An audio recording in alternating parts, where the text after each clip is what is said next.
वो बोली, मुझे तुमसे एक बात करनी है। वो बोला, हाँ बोलो, जल्दी से बोलो। तो वो बोली, मुझे तुमसे शादी करनी है। क्या शादी करनी है? तुम्हारा दिमाग खराब हो गया है? तुम्हारी जुर्रत कैसे हुई है सोचने की?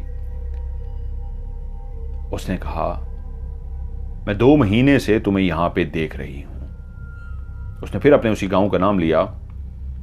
वो मेरा गांव है। वहां से एक दिन मैं यहां चलती हुई आई, तुम्हें देखा तो तुम्हें देखते ही तुम पे दीवानी हो गई।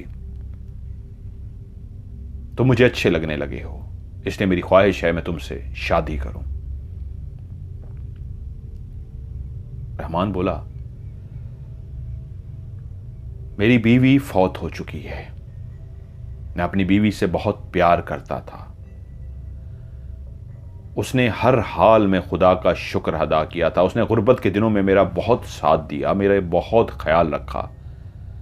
फिर वो अल्लाह को प्यारी हो गई और मेरे 4 बच्चे हो गए। आज मैं 4 बच्चों का बाप हूं, उनको मां बन के और उनको बाप बन के पाल रहा हूं। अब मेरा जीना मरना मेरे बच्चों के लिए है। उनकी परवरिश करनी है, उनको जिंदगी की जरूरियात मैंने देनी है और मेरा सारा फोकस वही बच्चे हैं, शादी नहीं। अब मैं शादी की तरफ सोच भी नहीं सकता। बस अपनी पूरी जिंदगी मैं बच्चों के लिए गुजार दूंगा। तो वो बोली, हां ठीक है, मुझे भी जल्दी नहीं है, तुम सोच लो, मैं तुमसे फिर इस टॉपिक पे बात करूंगी, मैं तुम्हारा इंतजार करूंगी। ये उसने कहा और वापस चली गई। वो खड़ा रहा वहीं पे और वो चलती चलती चलती सामने दरख्तों में आगे चली गई। वो चलता हुआ जब घर की तरफ गया तो वो वाकई एक लड़की जो हसीन और जमील, जो खूबसूरत, वो उसको मिली और उसको शादी की उसने ऑफर कर दी। वो इस बात पे हैरान हो गया, उसको झटका लग गया, ये कैसी बात की उस लड़की ने। वो शादी नहीं करना चाहता था, लेकिन एक हसीन और जमील लड़की जिसको पहले दिन भी देखते हुए आंखें चुरा रहा था, अदबो आदाब एहतराम उसकी वालदैन ने उसको सिखाया था। इसलिए उसने एक दफ़ा तो उसके चेहरे को देख के, उसकी खूबसूरती को तो देख के उसके दिल में एक, कोई भी हुस्न को देखे तो उसके दिल से एक आवाज़ आती है, कितनी खूबसूरत है। लेकिन उसने अपनी आंखें झुका ली थी और आज वही लड़की उसको शादी की ऑफर कर रही थी। बच्चों को खिला पिला के जब वो सोने के लिए लेटा तो करवटें बदलता रहा कि ये इसने क्या कहा है मुझे। खैर अगले दिन फिर से वो रवाना हुआ और जब शाम को काम खत्म करके वापस उसी जगह पे पहुंचा तो वो लड़की वहां पे नहीं थी।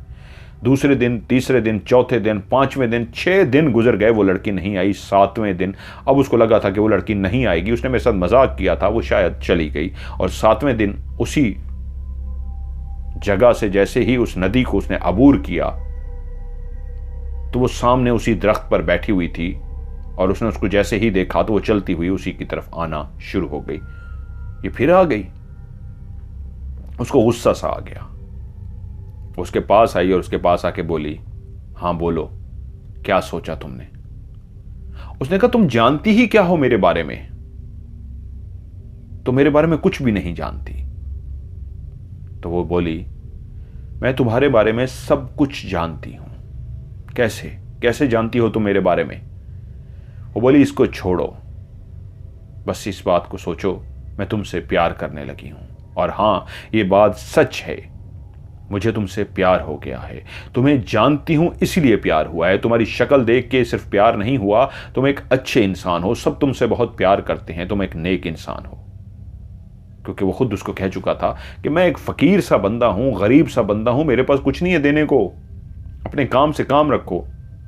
तो बोली, नहीं, तुम जैसे भी हो, तुम फकीर हो, तुम गरीब हो, तुम जैसे भी हो, मुझे तुमसे ही शादी करनी है। और एक और बात मैं तुमसे कह दूं, अगर तुम मुझसे शादी करोगे तो मैं तुम्हें इतना कुछ दे दूंगी तुम सोच भी नहीं सकते। अच्छा, तुम मुझे बहुत कुछ दे दोगी? तुम कोई जादूगर नहीं हो?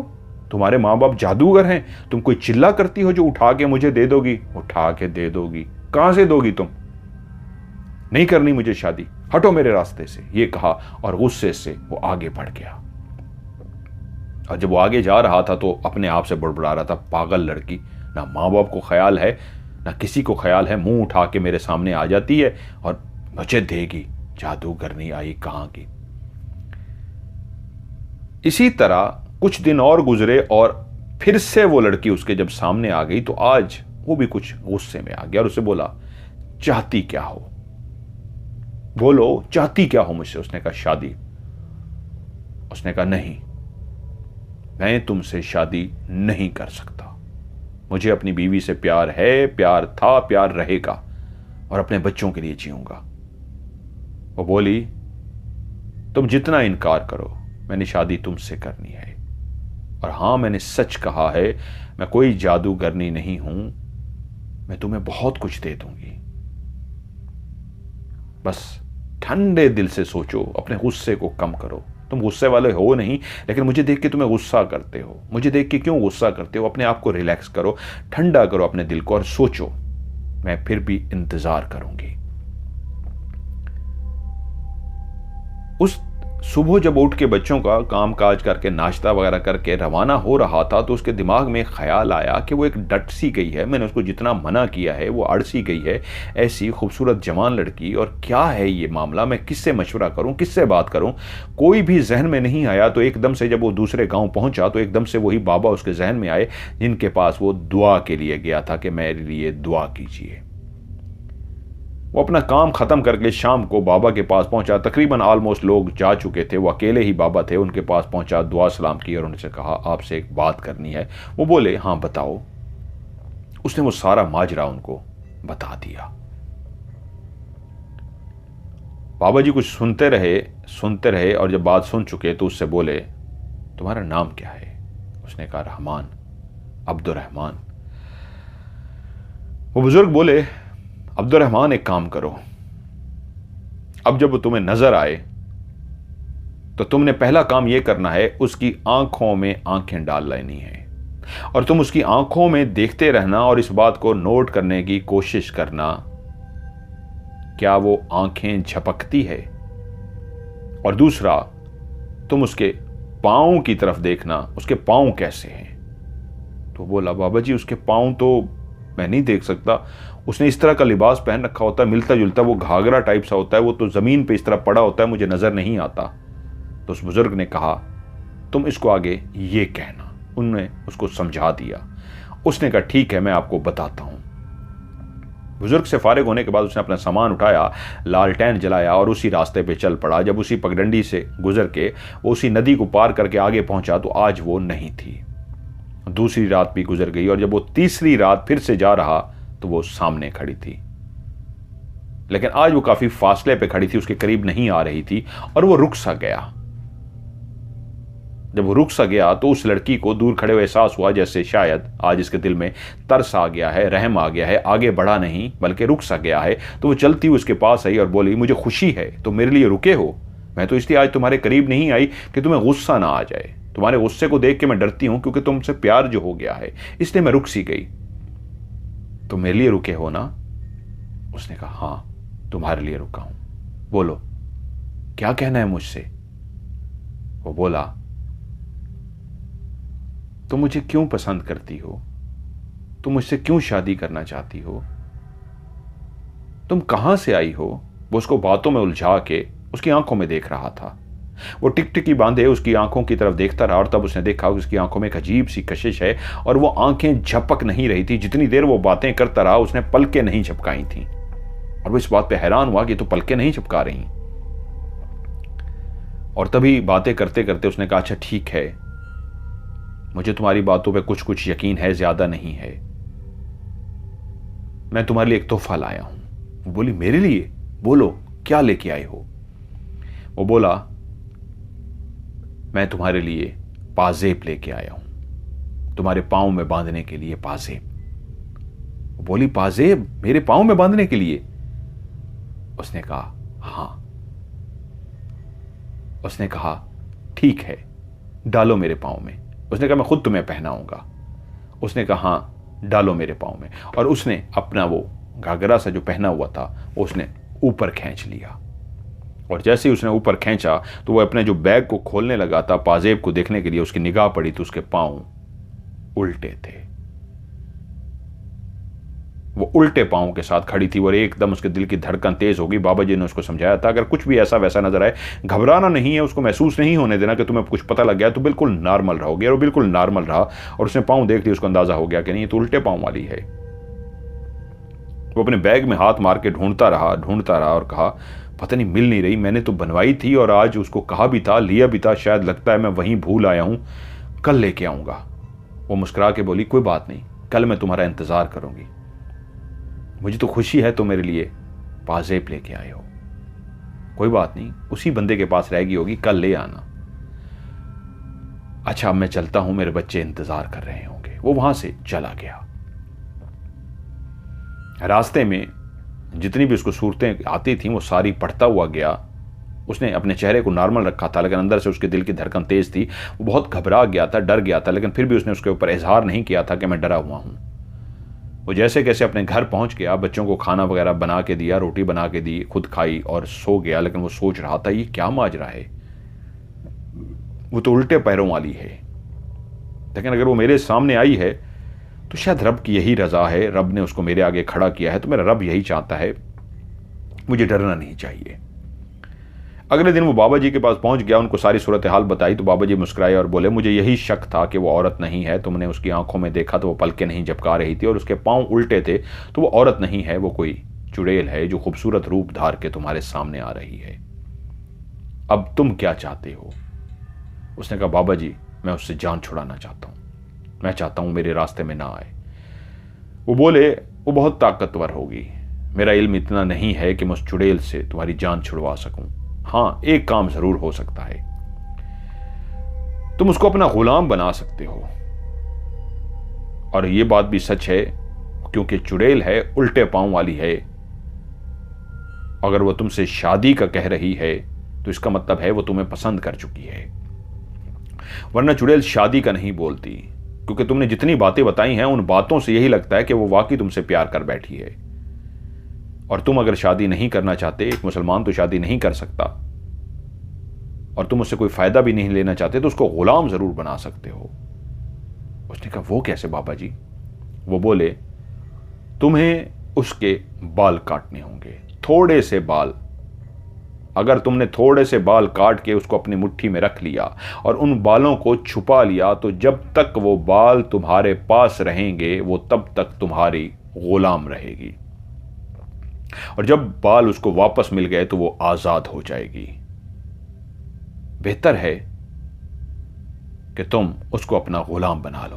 वो कुछ देर बैठ के सोचता रहा। वो उसको अपना गुलाम भी नहीं बनाना चाहता था, वो उससे जान छुड़वाना चाहता था, लेकिन बाबा जी ने बताया था जान छुड़वाना बहुत मुश्किल है, तो क्या करूं?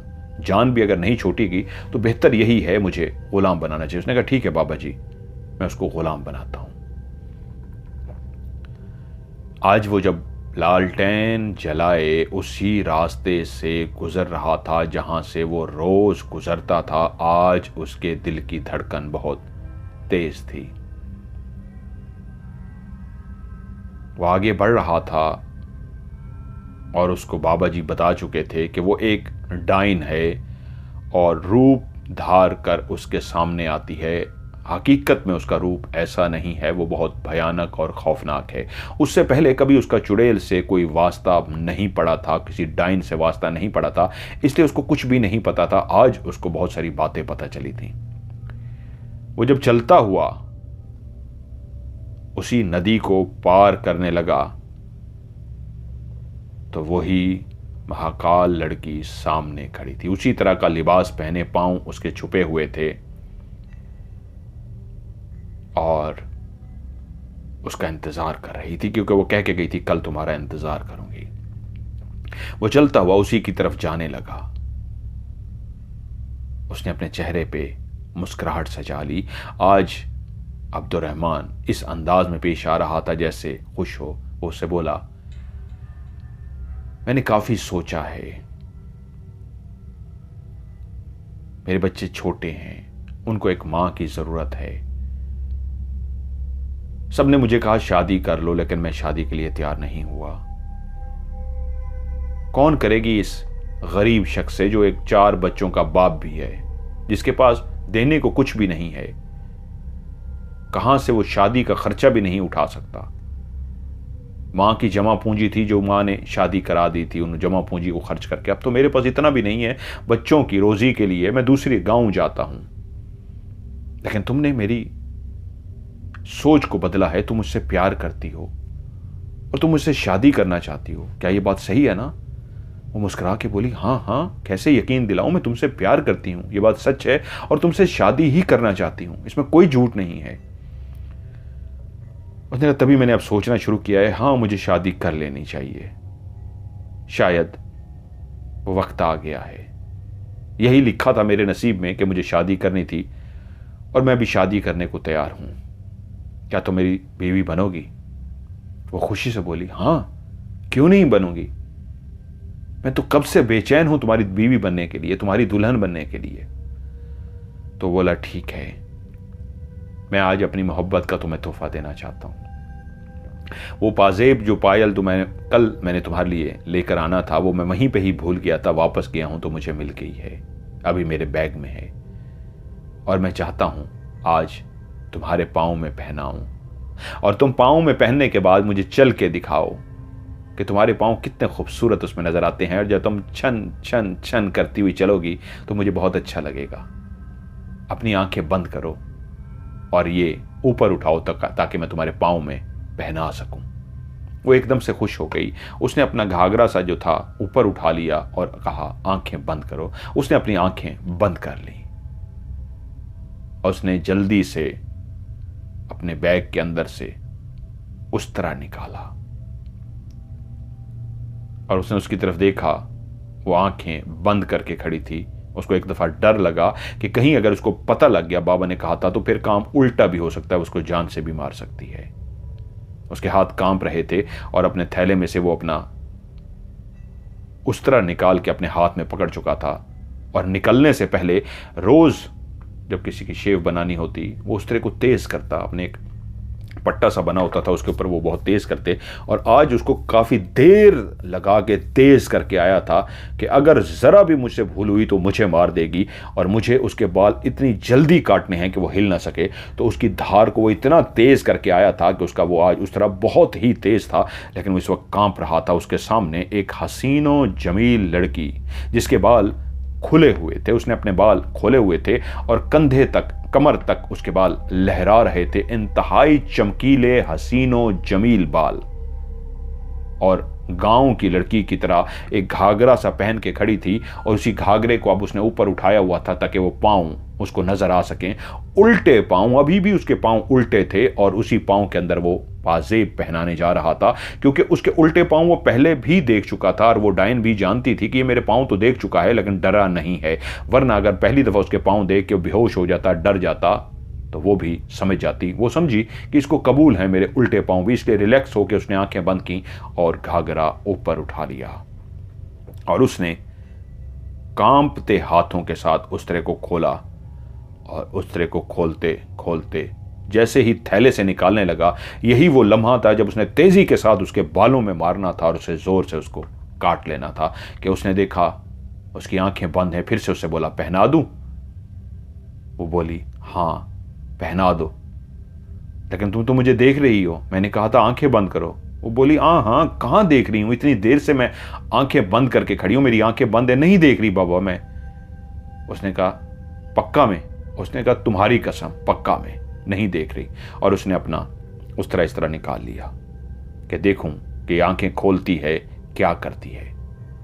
उसने देखा उसकी आंखें बंद हैं, उसने कोई भी हरकत नहीं की, इसका मतलब उसको यकीन था कि ये पाजेब पहनाने लगा है। और वो कांपते हाथों के साथ, उसके दोनों हाथ कांप रहे थे, कांपते हाथे के साथ वो अब उसके बालों के करीब इस तरह हाथ लेके गया कि इधर से मैं बाल पकड़ूं, इधर से जोर से उस तरह मारूं, लेकिन उसके हाथ कांप रहे थे। हल्की सी भूल होती तो उसकी जान गई थी, वो मर सकता था।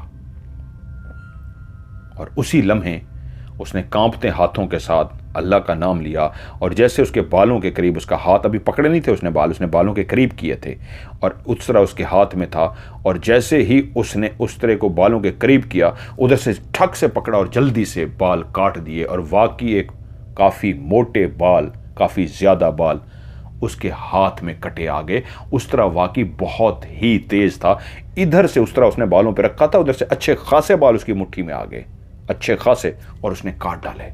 और जैसे ही उसके बाल कटे, एकदम से एक जोरदार चीख उस चुड़ैल ने मारी और चीखें मारती हुई पीछे की तरफ दौड़ती हुई गई।